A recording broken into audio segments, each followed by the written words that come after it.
maanaa kaninyo ang santos nga ebanghelyo sumala ni San Lucas.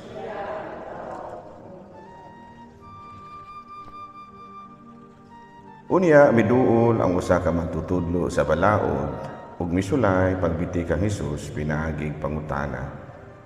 Magtutudlo, usa may kinahanglan kong buhaton aron ako makadawat sa kinabuhing dayon. Si Hesus mitubag, unsa may giingon sa kasulatan o giunsa man nimo kini pagsabot. Ang magtutudlo sa balaod mitubag, higugma ang Ginoo nga imong Dios sa tibuok mong kasing-kasing, sa tibuok mong kalag, o sa tibuok mong kusog, o sa tibuok mong huna-huna. Ug higugma ang imong isig katao, ingon sa paghigugma mo sa imong kaugalingon. Mitubag si Jesus, husto ang imong tubag. Buhata ka na o makadawat ka sa kinabuhi. Apat nang magtutudlo sa balaod, buot ilhon, husto siya. Ugmao nga nangutana pagid siya kang Hesus. Kinsa man diaya nga akong isig katawo? Si Jesus mitubag, may usa ka tawo nga milugsong gikan sa Jerusalem ngadto sa Jericho ug gibanhigan siya sa mga tulisan. Gihubuan nila siya, gibunog ug gibiyaan nga himalatsyon. Ug nahitabo nga may usa ka pari nga miagi niadtong dalana. Sa pagkakita niya sa tawo, milabay lamang siya ug sa pikas taplin. Unya, nahiagi usab ang usa ka Levita ug miduol siya ug mitanaw sa tawo. Ug unya, misaylo lamang agi sa pikas daplin. Apan, may usa ka Samarianon nga nagpanaw niadtong dalana, nahiagi sa gitulisan ug sa pagkakita niya sa tawo, naluoy siya. Miduol siya kaniya ug gibubuan niya glana ug bino ang iyang mga samad ug gibugkusan. Unya gipasakay niya ang tawo sa iyang hayop ug gihatod ngadto sa usa ka abutanan ug didto iyang gialimahan siya. Sa pagkaugma, mihatag siya duha ka denaryo ngadto sa igtigatiman sa abutanan ug miingon, "Galama siya ha ug inigbalik ko dinhi bayaran ko ikaw sa imong nagasto." Ug si Jesus mitapos pagingon, "Kinsa man niining tulo kay nga sa imong hunahuna ang nagpakita og isig katawo sa gitulisan, ang magtutudlo sa balaod mitubag katong naluoy kaniya." Si Jesus miingon, "Lakaw ug buhata ang sama sa iyang gibuhat." Mga igsoon ko diha ni Kristo ang ebanghelyo sa Ginoo. Mang lingkod, good morning. So today we will reflect on some important points, taken from the gospel. Unang-una, i-appeal sa nato ang intention nga sa apas. Intention. We will reflect on some important points. As stated in the gospel, naghisgot diri og mga pangutana, kinsa man sa imong huna-huna ang nagpakita nga isig katawo sa gitulisan. So, bite pasabot sa Ginoo ni Kristo nga, we should always show God's mercy and compassion to people. Kada bang pagkamaluluyon ba?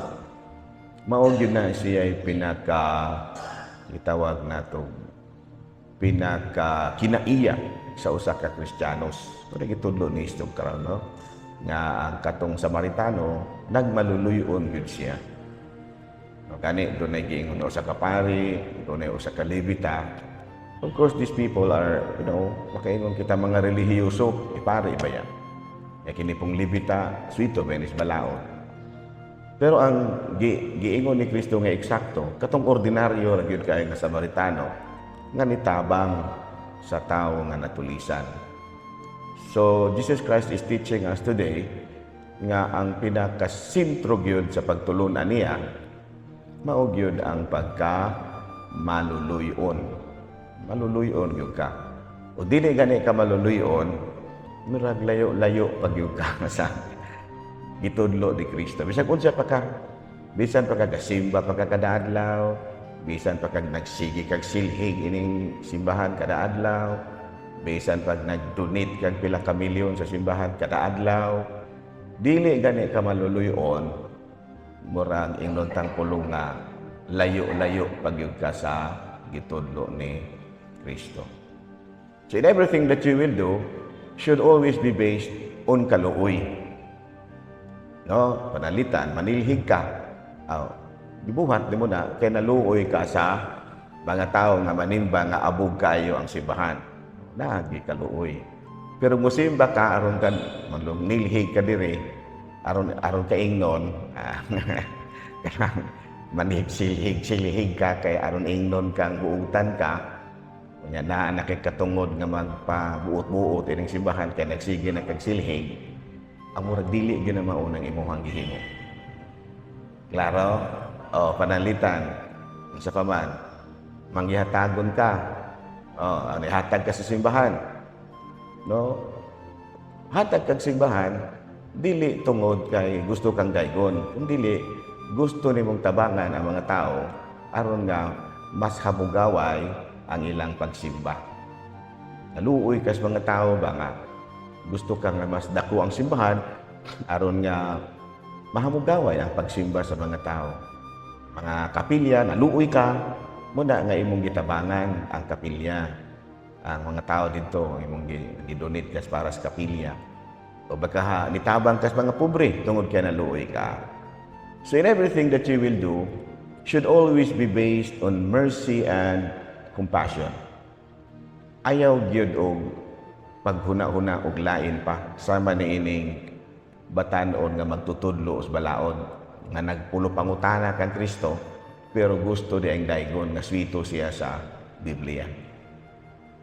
Ngana, may nahitabo usahay sa pipila nga swito kay sa Biblia, no? Perte pasultiho nimo og mga teksto gasirit-sirit, no? Biblia Marcos 1, Kapitulo 4, may kayo. Pero tanawang kinaiya, naabay kaluoy, wala. So in other words, what Jesus Christ is teaching us today is that we should follow Him in His attitude. No? In His attitude. Mugyo na pinakasintro. No? Kung mutabang ka, tungod kay naluoy ka. Ana. Kung nanambag ka, tungod kay naluoy ka. Ang tanan yun nga imong buhaton should always be based on mercy and compassion. Panalitan, malabot ang eleksyon. Kandidato ka, tungod kay naluoy ka sa mga tao nga naay daghan kayong mga opisyal nga walay mayong agi. So naluoy ka sa mga tao nga nagdahong natabangan sila sa mga ipili nila nga mga opisyal pero wala ra. So in other words, what I'm trying to say is your actions, your words, your deeds should always be based on mercy and compassion. Ang imong tanan nga binuhatan, pinasikan yun sa kaluoy, panalitan, nagpamisa ka. Nagpamisa ka, tungod kay naluoy ka sa kalag sa namatay. Ibasin baya kung wala pa sila na langit, nagkinahanglan pa sila sa atong mga pagampo. Tungod kay naluoy ka. Ingon ni anak, muna'y gusto ni Kristo nga tungod kay naluoy ka. Dili tungod kay masakiton man gugobernar, munang nisimbag yung ko kada adlaw aron maayo ko. Nasa man dapat nagkaluoy no sila. May kaluoy. O galitan ang ano pa dahil, tabang ko ba kay manluoy kanang mga tao ba may nalaman ng eleksyon mo butar ko na to. Ginoo ko butangig kaluoy ang tanan nimong mga gihimo. Muhimo ka na malamag maayo, butangig kaluoy aron malipay ang Ginoo nimo. Klaro? Kung manilhig-silhig ka naman lamang din sa simbahan, butangig kaluoy na. Kung magduludikorit ka naman lamang din sa simbahan, butangin ang kaluoy. O sa ibasabot na mong kaluoy, dikorit ka, tungkol kay naluoy ka sa altar, na ugga kayo, kaluoy ta. Muna nga ni gamit, ni decorate gyud ko. Nagdala gyud ko og mga bulak kay naluoy ko sa altar nga walay bulak. Ingon ni ana, di kaya ato nang dekoritan aron daygon ko sa mga tao. Ay, Ginoo. Kalayo pa rin. Dili malipay ang Ginoo ni mo ana. Magtabang-tabang ko simbahan aron magbuot-buot na dayon ko kay nitabang mo ko. Alang-alang di ko magbuot-buot nga nitabang man ko. Nitabang ko aron magbuot-buot na unya ko. Madugay masingkahan magkaspari na ano. Madugay sa madali masingkahan ti kaanay most time. Dili man ginamao. Ako nagmisa ko sa bukid tungod kay naluoy ko sa mga tao nga walay simba. Nagkasal kog libre gikan sa munisipyo, gikan sa nga simbahan libre, munyag kog libre, libre pa ganing Buda, libre pang kaon. Kasal na nato tungod kay naluoy ko. Tungod kay naluoy ta. So in everything that we will do, I repeat, should always be based on mercy and compassion. Wala na gani na, undangan na lang na. Maimpirno kapag hinuwa ko swerte niya na. Masuko na ba na si Kristo ang tao mapakaroon ingnon. No? Si Kristo na ba o ka nang mapakaroon ingnon, kabalo ka kung sa iyahang termino? Mga bitin. Anaon niya kang Kristo, may pauli ka sa inyo, matulog ka, niya pamalandong niya na imong kinaiya. Para di mo barag makaya na siguro na ako nga kanuoy na gano'n balik simbahan. Pero naapaghapon ka na kinaiya ni mong sulti pananik. Lain si Kristo kung masuko. Sakit kay pinulungan. No, kabalo kang unsa yan gisulti sa mga parisiyo nga nasuko siya mayo. Mga bitin. Hilaliman ka mga bitin. Kang hilaan ugnaw nga ng bitin, hilaliman ba ka? So si Kristo ni sulti na ha.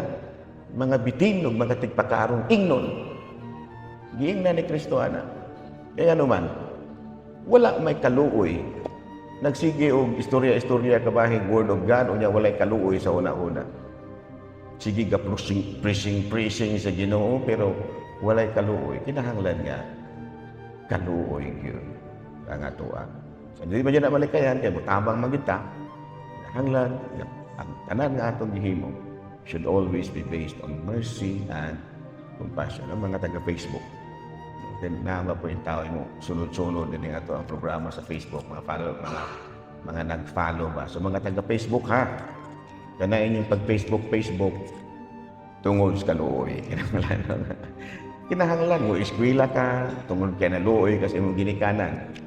No, na eskwela o medicine, 110,000 per semester.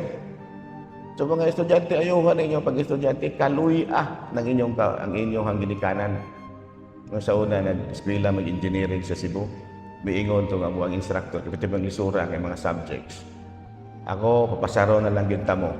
Ganon, miingon mo ang instructor. Wala po naluoy ninyo. Naluoy ko sa inyong ginikanan na nagpa-eskwela ninyo diri Cebu ng mga hagbong mo. Ha? Kamot mo, di ako gani, naluoy na gani ko sa inyong ginikanan. Kaya ako gasto. Ingon di ana.